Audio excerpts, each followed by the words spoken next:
Our next guest is a talented Hollywood film director whose family has a 100-year background in the entertainment industry. She spent a few years in France. She was an amazing hockey player, and 3 of her short films have been recognized for their excellence. We have a fun show lined up for you guys tonight. Don't go anywhere. Stay right where you are. We'll be right back. Action.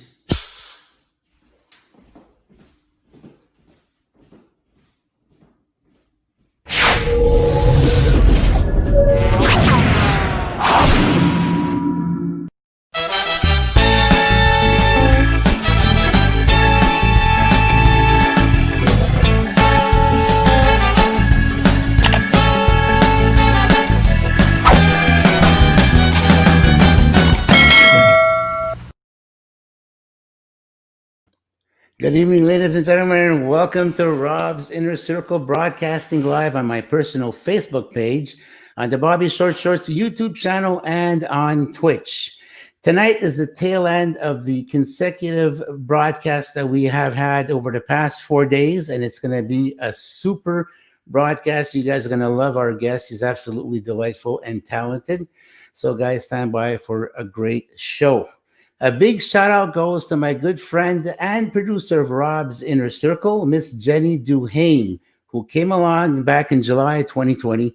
And ever since, our show just has kept doing this, and that. And folks, stay tuned for 2021 because we have a lot of nice things coming your way. So, guys, what you want to do is go onto the Bobby Short Shorts YouTube channel. There's a little rectangle. It's about this big, right? It's red. There's something written inside. I'm not allowed to say that. But anyways, it looks like this, right? You want to click onto that. You want to make the family grow, and we're going to make you grow back. You know, scratch my back, I scratch yours type of thing, right? And you want to click that bell. That bell meaning every time there's a new post, a new thing that we put up on the Bobby Short Shorts YouTube channel, you will be the first to know. Yes, folks. So we're just about ready to get into the show over here. It's time for our weekly ritual. And I would take it that you guys are all in your pajamas right now, like you should be, right? You all have your glasses of wine. And it's time to relax, guys. Let out the steam. Just relax, right? Just take it easy. We're going to carry the load for you guys tonight, right? No stress. Let's have some fun tonight. It's showtime. Let's get it on. Let's bring our guest on. She is from Hollywood, California tonight by way of San Antonio, Texas. Ladies and gentlemen, Hollywood film director, Miss Helen Alexis Yonov. Hello. Hello, Helen. Hello, how are you? I'm great, and how are you? Thank you so much for being on our show. Oh, thank you for having me. So, Helen, how was your Christmas?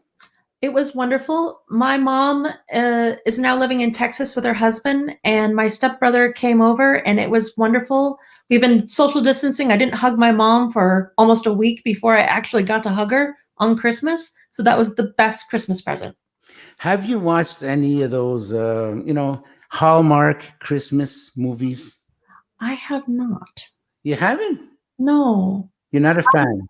I like romance, but I haven't watched much TV or movies in a while. I got a little, I wouldn't say snobby, but I get a little, I watched the original Sabrina the other day. That's where my heart goes. I watched Bogart and Audrey Hepburn, and that's my sort of thing. Okay, so you like watching old films? You like black and white films? I love black and white films. I love movies in general, but the old black and whites, the old Hitchcocks, the old Betty Davis movies, Katharine Hepburn, they're all really well done. So you like old black and white movies. Have you considered in this day and age, because, somehow it seems to be a style that seems to want to come back. Have you considered shooting a movie black and white? I haven't seriously, because I love color so much. I love seeing how color plays out in your production design, costumes. So I think that would kind of take away from that for me. Okay, so Alexis, you have been on numerous Hollywood productions, and Yes. we're talking maybe about 20. Hmm. So tell us a little bit about your experience and what it's like to be on a Hollywood production, because you were telling me backstage that you've had many pleasant experiences. I was very lucky. The first movie I ever got to be a production assistant on was Seabiscuit. And to be on those huge movie sets that you see the greatest directors, like with War of the Worlds or Anchorman or any of these movies, it's this camaraderie of sometimes 200 men and women working together that you get a natural high off it. Like you see these people who are the best at their jobs, and I learned so much from those men and women. The gaffers, the key grips, the costume designers, they would always come over they allowed me to ask them questions.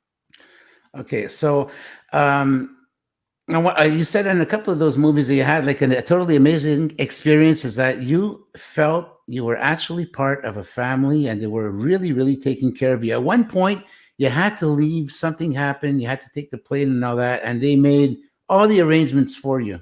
Yes, I was on Elizabethtown, which is Cameron Crowe's movie, and our assistant directing department, my father was passing away, and I was told to come home to say goodbye to him. Oh. And our producers were Don Lee, Tom Cruise, and Paula Wagner at the time. And they made the choice to send me home, to fly me home. And I spent 2 weeks with my father, and that's the last time I got to see him. And then I got to come back, and they gave me my job back for the last week of the movie actually being shot. So even though they replaced me for the time I was gone, they treated me like a family. And our assistant directing department, we were like a family. That's the best thing to have. So absolutely amazing. So tell us, on these Hollywood productions, which role did you assume? I was a production assistant. I started out when I was in my early 20s, and I wound up going from locking up street corners to running their background. And so a lot of it was getting everyone ready, working on the paperwork, working with the assistant directors, making sure that everyone was ready for the director. Okay.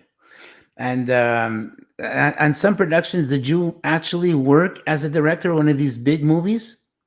I don't work as a director, but I remember on War of the Worlds, there were certain things that we had to do as production assistants where they would say, hey, we need X, Y, and Z done with 20 background. And so you ran over to them and you set them up so that the director, who was Steven Spielberg at the time, was pleased with what your job was.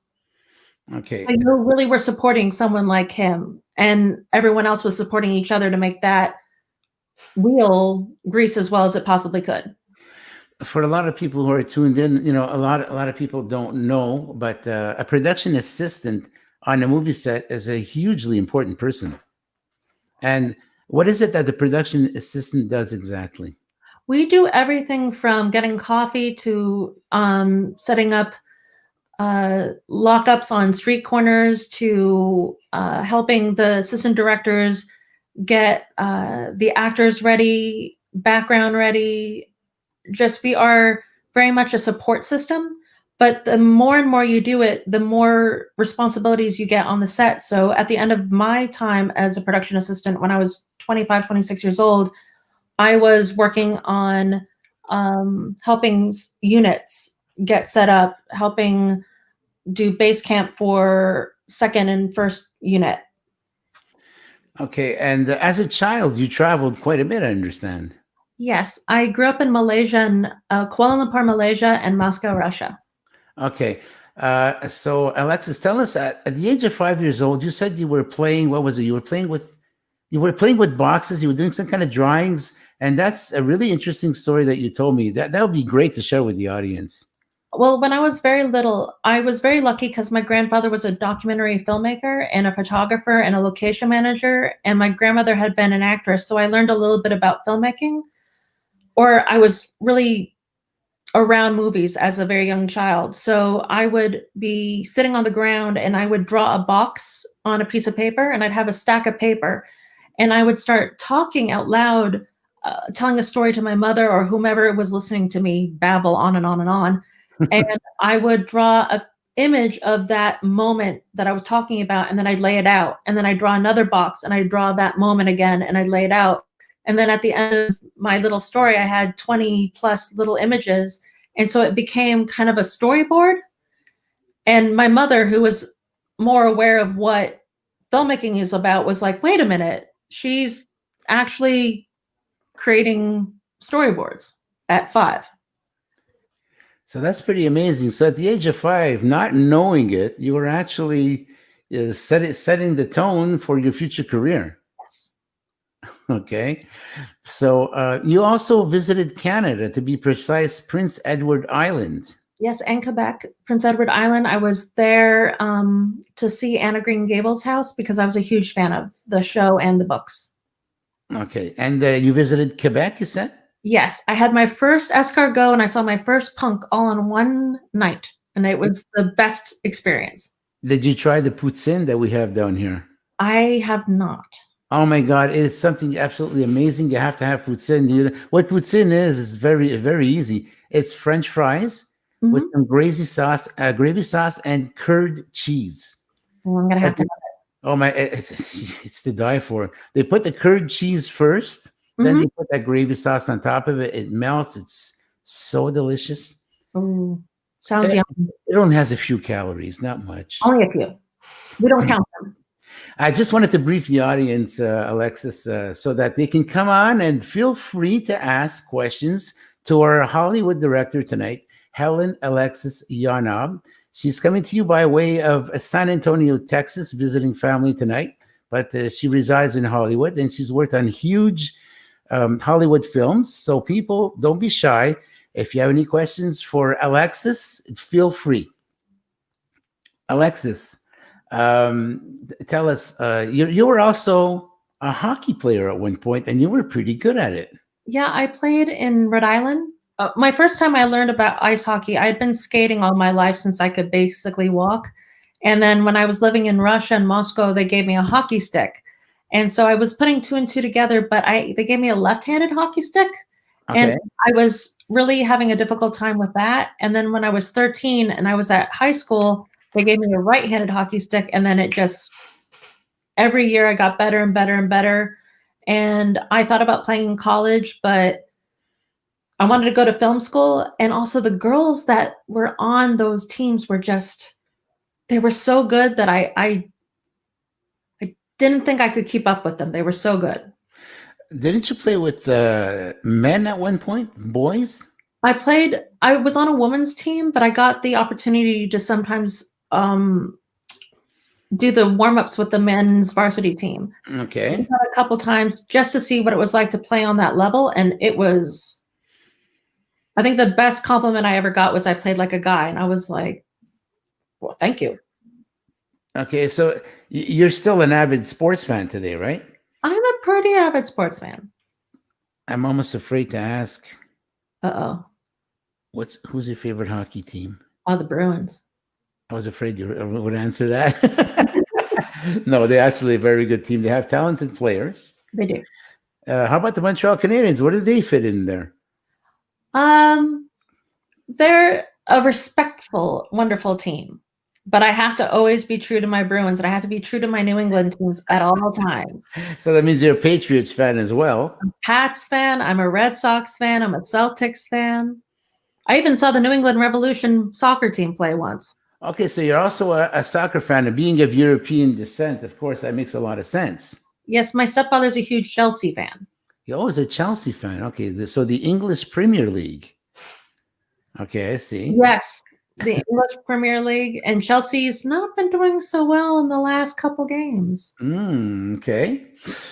Tell me, have you ever done some drama or acting or dancing or singing?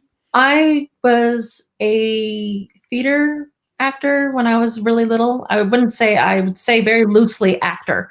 I got to do traveling work when I was younger. I went from Moscow when I was there, and I was chosen to go to Vienna for some acting workshops. But I learned, even though I was told I was pretty good, I learned that I had stage fright. Okay, So so you had stage fright. yes, I can't. It's just too overwhelming. Okay, you have your family has a history of entertaining, and Yes. you were telling me that for the past 100 years they were in Hollywood. So my grandfather came here from Denmark in 1921 with my grandmother and my great aunt and his wife. They were moving through Montana and Minnesota and came to LA in 1921. And he was a movie theater owner and a nightclub owner. He owned the Florentine Gardens on Hollywood Boulevard back in the day. And my grandmother went to the Pasadena Playhouse, and she actually was was very, very good, and was actually offered a studio deal, and she turned it down, or she was offered some sort of acting deal that she turned down because she wanted to marry my grandfather and have my mother. So that happened. She then later married another man who was a documentary filmmaker, locations scout, and photographer. And then her third husband was knew a lot about Hollywood himself and used to run around town with Douglas Fairbanks Jr. Oh wow, that's very very interesting. So they've been in Hollywood and Hollywood Boulevard and the Hollywood Hills since 100 years. So, where did you study film? Emerson College in Boston. Okay, so what did you study in film back in the day? Well, I had a double major. One was in writing, literature, and publishing, and the other one was in film and visual media arts. And we studied everything from screenwriting to production to editing. We did basically a very wide study of everything and did 5, 6, 7 short films while we were there.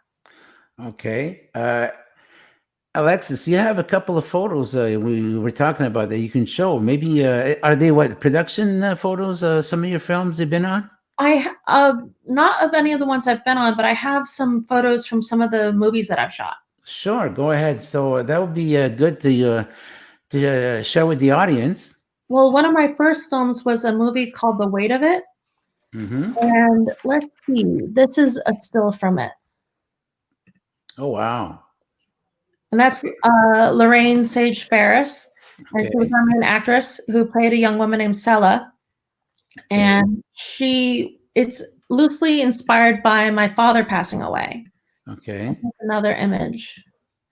And she goes home, and her father is now at that point of being delusional and doesn't remember why they're estranged. My father and I were not estranged, but by the end of his life, he didn't have much of a memory. So it's inspired by that. I also did, after that, I did a solar advertisement. One of the big things about being a young independent filmmaker is that you have to do a lot of your own work to bolster your reel, to make people realize that you actually are capable of doing this. And this was a solar spec ad that I did when I was in my 20s, and it was shot in my home, and it was a beautiful little romantic piece that I did. And we also did recently this project, which really plays with color. Wow. When you asked about black and white movies, I really, really love color. Okay. Yeah. Well, of course, these colors are very nice colors. Yeah. And so she's in blue and the background is red. And in this one, the background is blue and she's in, well, pink actually. And so it really played with color tones. And the cinematographer that we had on this is Matthew Rogers. And he's also the cinematographer of my short film, The Gesture and the Word, which is going to festivals right now. And he's also the cinematographer of We Stand Together, a Me Too PSA that has also been going to festivals. Fantastic. Do you also have film clips, maybe trailers of some of your movies? Like I know that 3 of your movies were nominated. Yes. So I have, let's see, I could find Well, while you're finding that, Alexis, I'm going to take this moment here to brief the audience once again because I see a lot of new faces coming in here. Okay. And to all of you who have tuned in tonight, thank you so much. We have an exciting guest, Hollywood film director Helen Alexis Yonov. So, guys, feel free to ask her questions. If you're aspiring actors, if you're in the film business, if there's something you want to know, Alexis is going to be more than happy to be able to help you out. So, you have something ready for us, I can Alexis? show you my reel if you'd like to see it. Yeah, go ahead. That would be very nice. Okay. Let me see.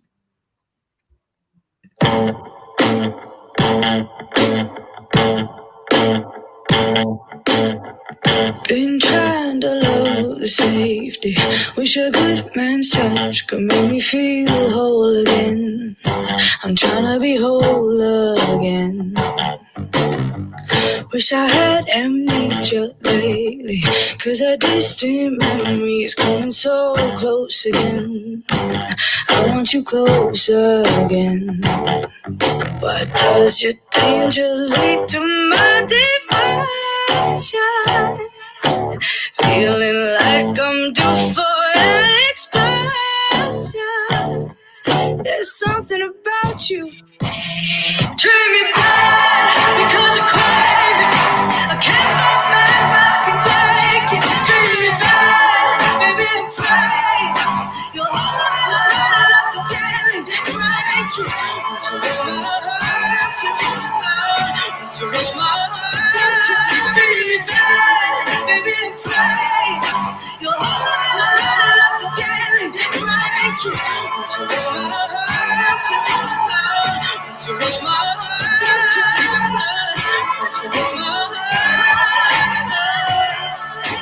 and gently break it.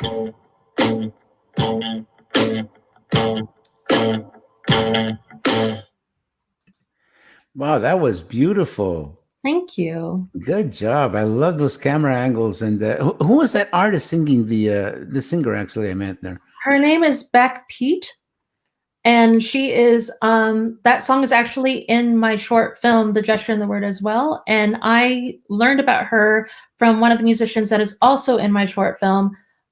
He has the final piece in the movie called God, I'm blanking on the name of the song, but his name is Prince Board.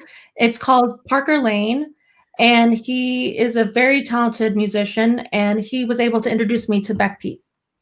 Okay, fantastic. No, yeah, that was a very nice selection of song, and I also like the way that was put together.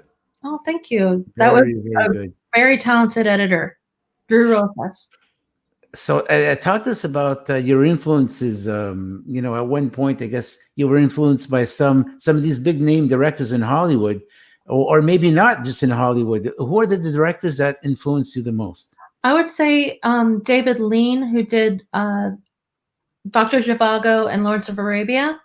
I'm really influenced by Krzysztof Kieslowski, who did Blue, White, and Red, the Trois Couleurs trilogy. Zhang Yimou, who did Raise the Red Lantern. Wong Kar-wai, who did In the Mood for Love. Patrice Chéreau, who did La Reine Margot, Queen Margaret. There are so many amazing foreign directors, as well as American directors. Of course, you look at the great American directors out there, everyone from Clint Eastwood. Some of his work is really, and to see someone who not only went from one aspect of his career to the next, being a director from an actor and changing his total perspective of his career and doing it well into he's about 90 years old now. That is really impressive. So you said you also love French cinema. Yes. And which director exactly that from France that is it that you like? I really like Francois Ozon, Xavier Dolan. Those directors are really good. I love the old ones.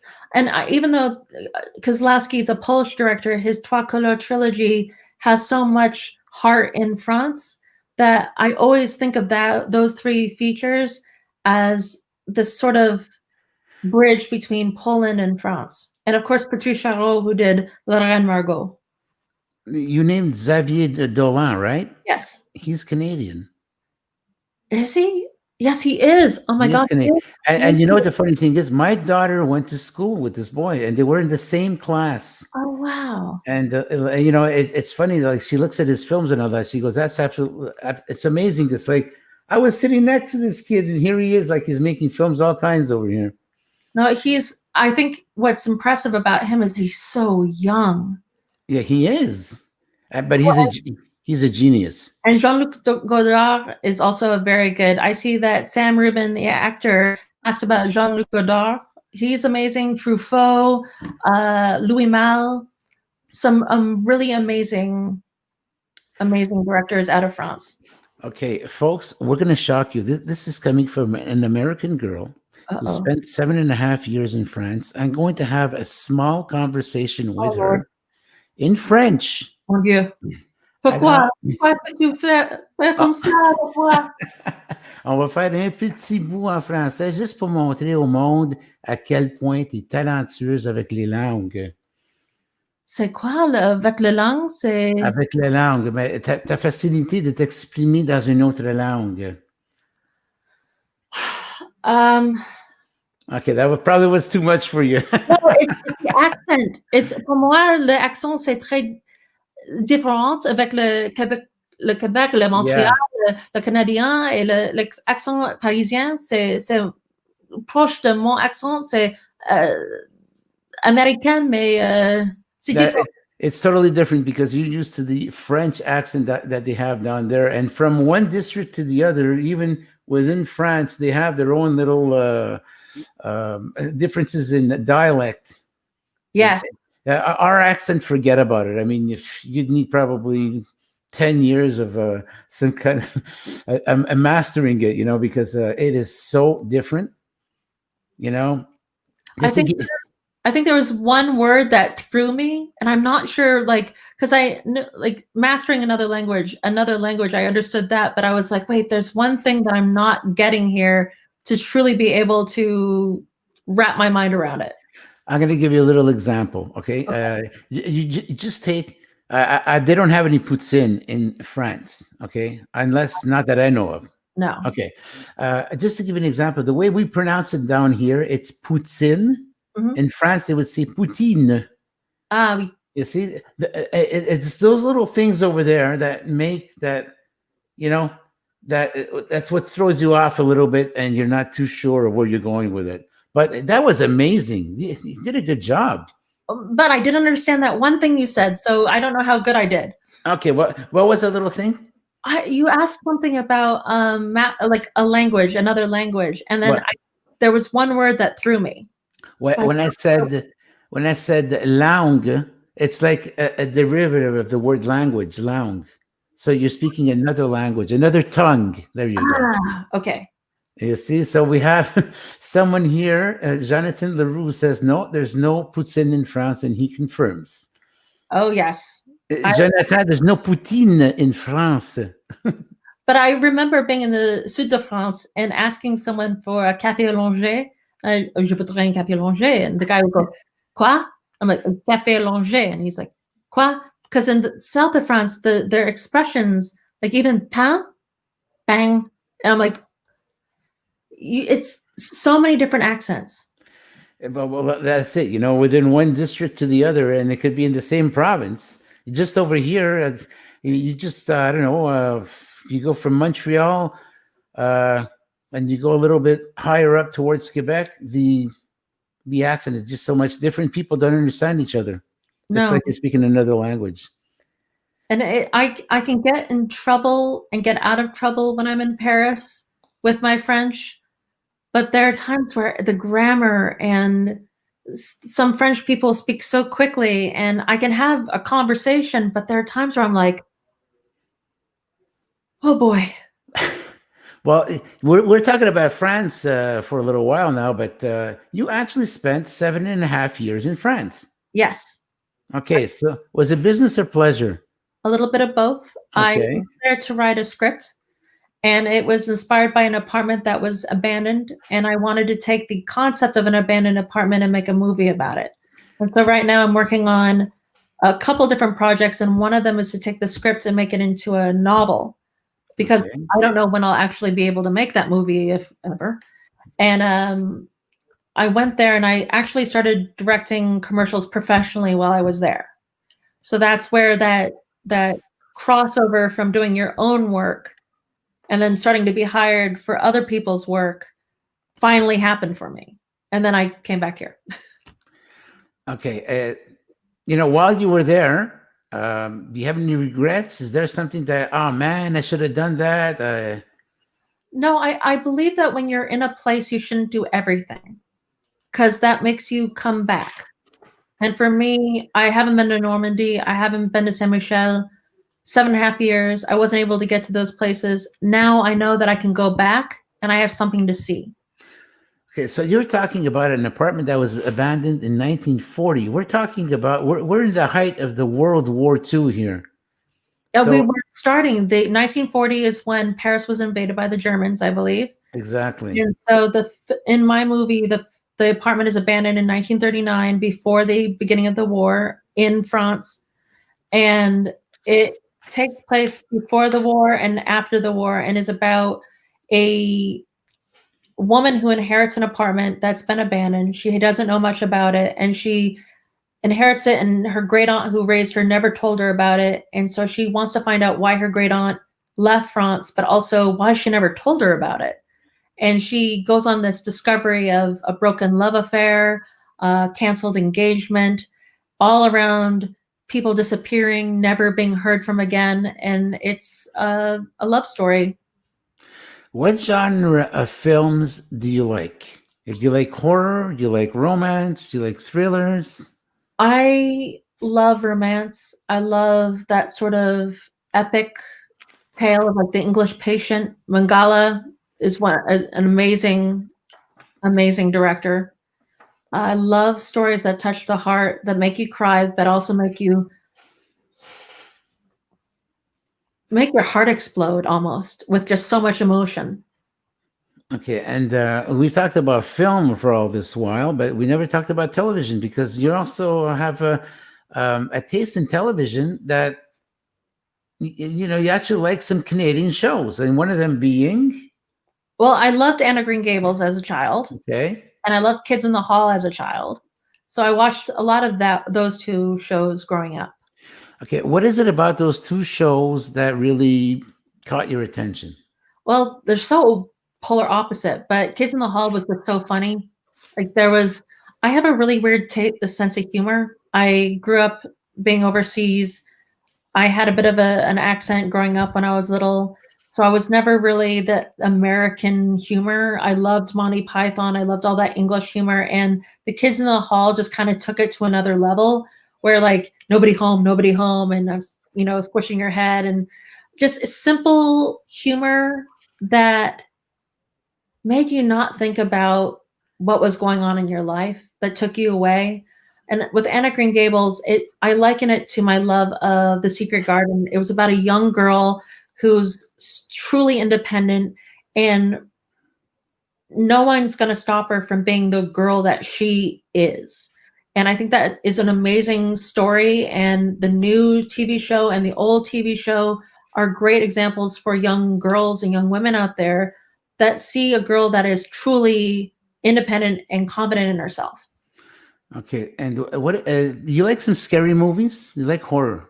Not really. Not really? I do admit that I did watch 28 Days Later in the theater at midnight the night it came out. Okay, and you probably had a hard time sleeping that night. Yeah. Yeah, very much so. So you were telling me off air that being an actor is extremely difficult, because you're faced with a lot of it's almost more rejection than actually scoring the big roles. I think that being an actor, I don't have that constitution or that absolute obsession that my friends who are actors have, that they go out there and they are faced over and over with people criticizing them and judging them for their looks or their weight or their acting, or you don't look like this part, or you're not going to be perfect for that. you could be a sliver off from what the director or the producer or the casting agent wants. And you have to be so strong and so confident in yourself to push yourself through that. I don't have that in me. As a director, I have it in me to keep pushing, not as an actor. Okay, Alexis, you know, a lot of people, they're probably like age like in the range from 50 to 90. And they all think, you know, oh my God, at my age, it's too late to act. It's too late to go into film. It's too late to be a cameraman, this and that. Is it real? Is it true that it's too late when you're older? I think that you look at, oh gosh, what is his name? Stan Lee, who did Spider-Man, and look at his legacy. You look at Tina Fey, I believe she was older, not like some teenager. She was a little older when she did it. Morgan Freeman, Alan Rickman, Gene Hackman. These actors were not young actors when they came in. They did some of them had other careers before they ever made it. And I think that if you are truly in love with what you're doing, you have to pursue it to the very end. And if you have anything else that you think you can do, or if you're giving yourself that 5-year plan, that's not a dedication. I've been at this since, I think I started PAing when I was 18 years old in Boston and Rhode Island. And I'm not in my 30s anymore. So you have to be passionate, and it doesn't matter what age you are. If you're passionate about what you're doing, just do it. Okay, so you've been on a lot of sets, okay, and you've seen a lot of things happen. Yeah. Tell the audience over here, and there's some actors who are among us, and here's one of them, Mark St. Marie, a fabulous actor. He's a French Canadian. Yeah. He's done a lot of work in French, and he's had his first shot at acting in English on a sensational web series comedy called Daily Struggles. It is absolutely great. You absolutely have to watch that. Go on to Bobby Short Shorts YouTube channel. You're going to pick it up. 7 episodes. They're hot. Helen, what is the worst thing an actor can do on set that will make the director go wild? Not know their lines. Yeah. Okay. I know who they're playing. Like, I think about actors. I've and I don't want to name names, but I've been on sets where someone's not sober. Oh. Like, and I won't name who that person was, but I've been on sets where I've worked as a PA, I've worked as an assistant director, I've worked on music videos where people are just trashed and they are not professional. And that's the main thing. If you're an actor, if you're a director, if you're a cinematographer, if you are the key grip, you have to be professional. That is the end all be all. So anyone who comes on the set, and it's not only drunk, there could also be drugs in there as well. Yeah, no. So what happens is that actor is going to get categorized, and chances are he's probably not going to set foot on a set ever again. Well, I've seen actors actually set on foot on other sets after I've seen that, but you have to be pretty successful, and I've seen them fall from grace, and that is depressing because some of them are so talented and you just go, oh, why are you doing that to yourself? Okay, and you're a director, and you work hand in hand with a casting director. Can you explain to the audience over here the exact role of the casting director and the director? What are the differences, and how is it that you work hand in hand? Well, my producer on The Gesture and the Word, Andrea Fellers, amazing producer. She has also worked as a casting director, so she took over that role. And what she did was I talked to her about what I wanted in my characters. I gave her a breakdown. I was able to, on The Gesture and the Word, take 2 of the actors, our main actors, James Michael Tyler and Paul Dooley, through connections I had with those actors. But she was able to pull in people and have me look at them. And so a lot of times a casting director might go completely in their own direction to figure out who you might be interested in. They're opening doors and opening your mind to people that you may not even think about. And so when you're working together, casting something like a commercial or a short film, you can sit down and you'll know when the person comes in whether or not you really want to see them read. But she may say, I put together 50 people that we're going to see, and you won't know who's coming through the door, but she will have figured out from your description what you need. Okay, and in an audition, what is it that, because we talked about negative things, let's talk about something positive. Someone comes into an audition, what is it that, let's say with your personal experience, an actor comes in, is auditioning, and the guy or the girl set foot into the room, and you just look at that person before he or she says a word, you're going to say, okay, they got this. They're going to get the role. What is it? It's that exuberance. Sometimes you walk in, what is it exactly?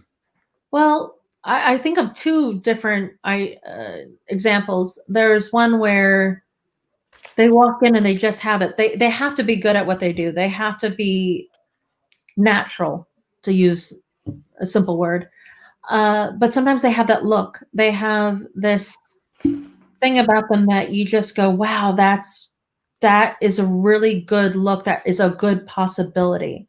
They just kind of catch you. There are some actors and actresses that when they walk through the door, they just have this thing. I didn't audition her. I offered her the role, Nicola Liberté. I just knew when I saw her and I saw her previous work, she had that thing that just jumped off the screen. And she's Eloise in The Gesture and the Word, and she's amazing. And then there's also times where I was sitting at a restaurant, and my friend, I had just done a casting, and my friend walked up to me and was like, why didn't you, I would have, auditioned for you. And I had a call back, and he walked in, and the chemistry he had with the actress, I took him right there. It was like, oh my God, the chemistry was there. He was great. Yeah, like their energy, as Marc Saint-Marie says, the energy of the actors, there's something sparking off them. Okay, you worked in numerous films. Have you ever worked on or made a movie that is a musical, or is that something you might want to do? I've worked on a musical as a production assistant. I was running the background for the Los Angeles unit of Rent, which to me was amazing because I saw the original cast in London in the late 90s. And then they went off and shot in San Francisco, I believe, and New York. And I wasn't able to get on the show. And then they came back to LA for like 3 to 4 weeks, and I got on the show. And that was, and it's Chris Columbus who did the first 2 Harry Potters. Harry Potters, is that a film that you like watching? I really respect what they are, but that's not my sort of film. I've seen them all, but I'm much more of an English patient. I like to depress myself in movies sometimes. Okay, and on sets, this does happen a lot, right? Because I guess it's not much different back home in LA. You have these extras, the background performers, and it's not unlikely that one of these performers might just get an upgrade and get an actor's role. I believe it's called a tapped Hartley when they are able. Well, no, a tapped Hartley is when someone is non-union and they have a role and they have a line and they're made SAG. And sometimes you might have a non-union background actor get in there and be given a role and be given a line. And that is not the norm, I would say. But there have been stories of background actors working hard and hard and hard and not just relying on that world of background. But that's another thing with actors. You have to go out there and you have to audition. You have to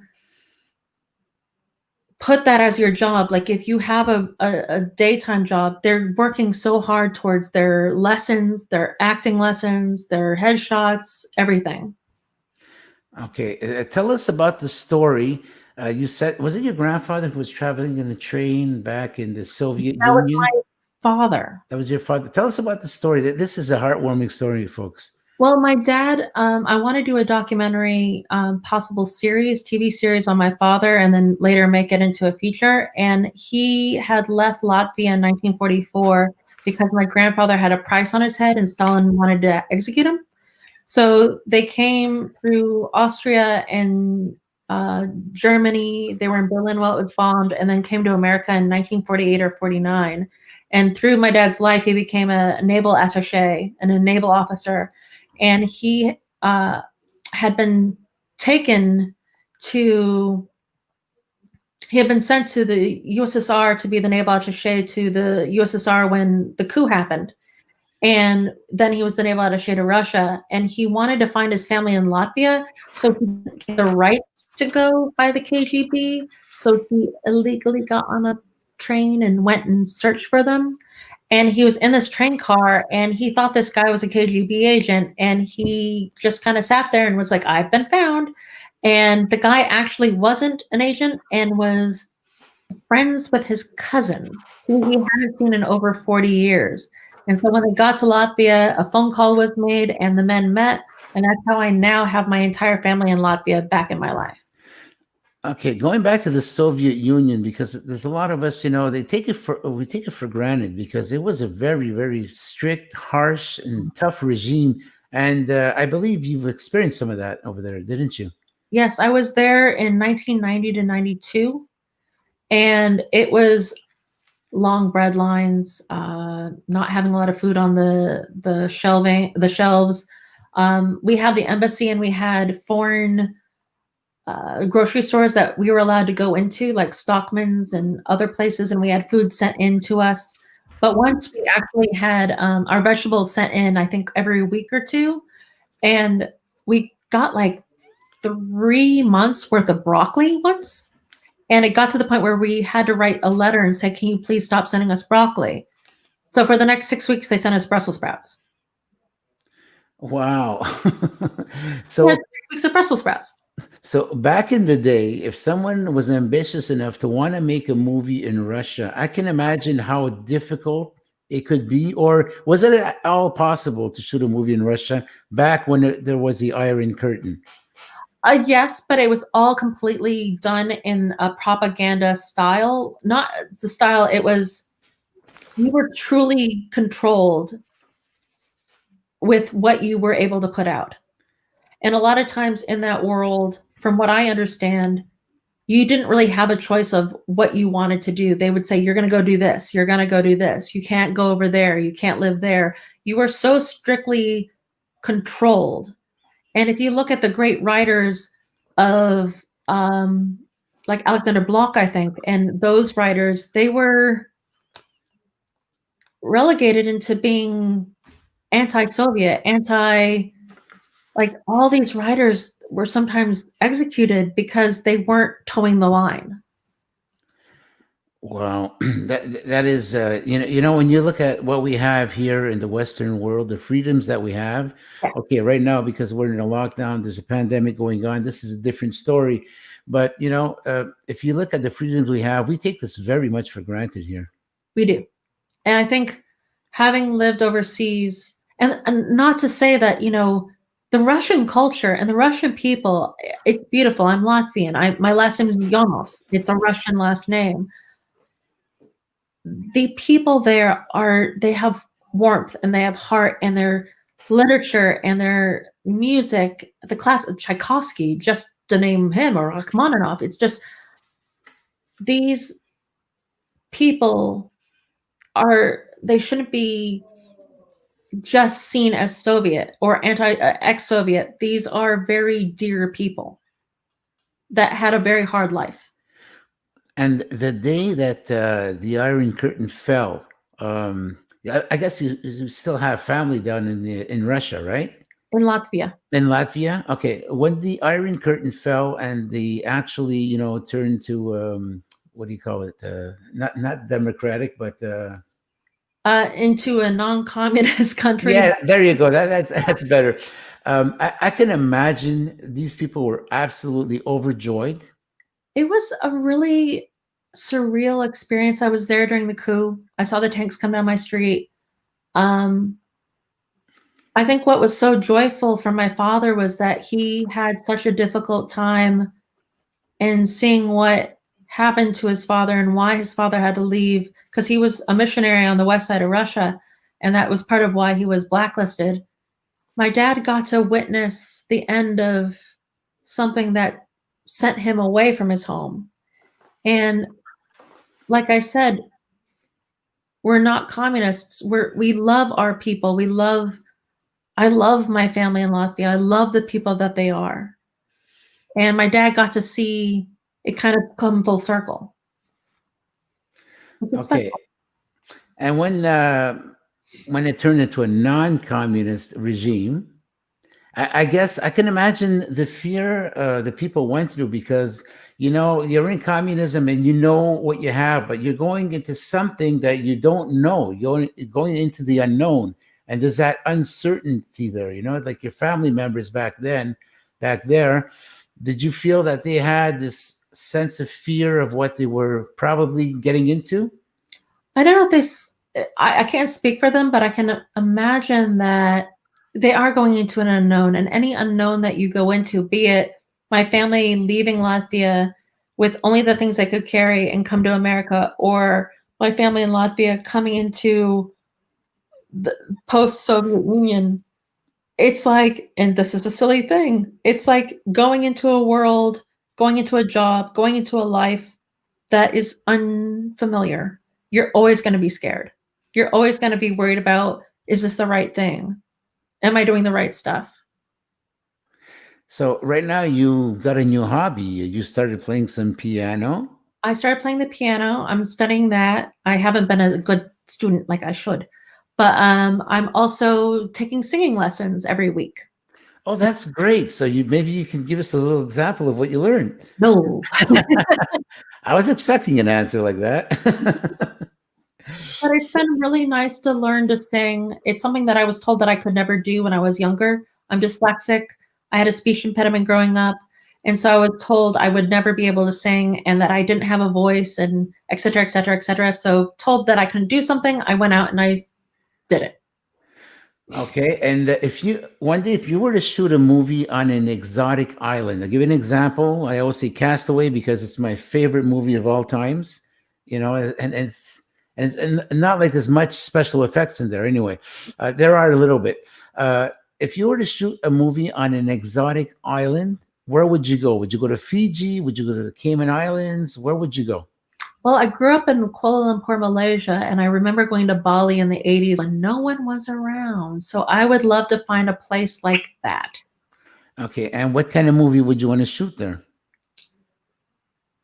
I've always, well, it makes me think of, there was a British poet by the name of Rupert Brooke. And before he passed away at like 27 years old during World War II, he spent time in Fiji, actually. And it makes me think of like the great writers or great artists that would go, I think it was Gauguin, who went to Tahiti or Fiji or something like that and painted the people that live there. It would be interesting to do a movie about someone going to a place and realizing the beauty of the place. Okay, have you considered coming to film in Canada? Actually, I have. I thought there's a lot of opportunities, but I also, being from LA, it's this tug of war because so much of work has come out of LA and left LA. And I also want to support my town. But there's so many beautiful places in the world. Montreal, Vancouver, all these places that I've never been to Vancouver or Montreal, but I hear of people going to them because they can be other places. And I just want to travel also and see what other places are out there to maybe come back to and work in. I guess Texas is one of the warmer states, a bit like California. It is. It was raining today and it was cold, but you're lucky because we got precipitation here that I absolutely detest. It's white and it's cold. I've been in negative 40-degree weather in Russia, so I get it. Oh man. Yeah. Hey, talking about this negative 40 degrees, how cold is it in Siberia? Too cold. When you say cold, what is it? Minus 50, minus 60? I don't know. I've never been to Siberia and I don't know, but having been in Moscow at -40, I'm sure it goes well below that. In Moscow, it gets that cold? Yes, -40. And our Really? school was actually canceled at -30. Are we talking Celsius here? No, Fahrenheit. I mean, a negative 40? Hang on a second. Well, It's that's the same. Actually, -40 Celsius and Fahrenheit, I believe, are the same temperature. at one point they pan out, eh? I think it's -40. Oh wow. So we're Ale- cool. Alexis, this hour has gone by so fast. Well, we still have a bit of time. So here we go. All the people who are watching over here, if they're aspiring actors, or if they want to do anything with their lives, what is the advice that you give to them? Don't stop, keep going. If you believe in yourself, like that's the big thing is you have to believe in yourself. Put your energy towards your work. I've been told so many times that I can't do something, and so I do it. So whatever you do, believe in yourself. So you're a bit like me. The more they tell me not to do something, the more they tell me that I'm not going to succeed. Well, that's when I go at it harder. Yeah, and also I know I put a lot of my own energy and time and my paychecks into my reel. And I did a lot of spec commercials. And a lot of people are like, why would you do that? Like, it's not real work. It got me my first job. It's gotten me indoors. Don't feel uncomfortable putting your work out there if you yourself make it, because you never know what door is going to be opened. Okay, besides filming, playing piano, and singing, is there a hobby you really enjoy? I've been drawing a lot. I spent some time at Rhode Island School of Design in Rhode Island, and I've really enjoyed getting back to drawing. What, do you do some paintings too? I haven't done that in a while, but I have a watercolor kit that my mom just gave me, and I'm thinking of starting to do that. The postcards in my short film, I did all the postcards in the short. Wow. So I really like to draw. Okay, what is your favorite short film that you shot? The Gesture and the Word. Okay, so if people want to watch this, you have a YouTube channel, don't you?